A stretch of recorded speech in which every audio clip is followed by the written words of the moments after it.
Trubor nakaslem jong unong san Hima. Ki Deputy Commissioner but Superintendent of Police Jong ki Talika District ka West Karbi Anglong but West Jingkyntur Hills haka Tarik Jiliu kila penong ka Jingkyntur lang ni ke Interstate Border Meeting ha BOP Assam Jong ka Assam ka badan hak Handuli West Jingkyntur Hills District. Kani ka Jingkyntur lang ka long Ïakren Halor ka Jingkyntur Port badang shen Jong ki Karbi siya ka Shnong Lapangap West Jingkyntur Hills District.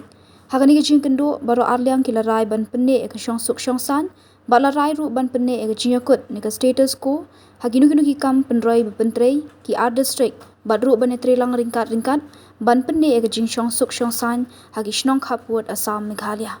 Hadian balawai ke Jinglang ki Liang district ki lahyar sya Shnong Lapangap ban pen sange eki Karbi ki bala lor penmadan yaki lom penthor. La ban kedo bah ka Tarik mentau benai ki nong Karbi ringkat ki po shilom ki lawan ban lor yaki lom penthor haka Shnong Lapangap Badda ka Jingkyntur ki Bor district ka Jinglor kala sange no hendai ki Karbi kila beteng biang bandor haka khat khandai tarik jiliu.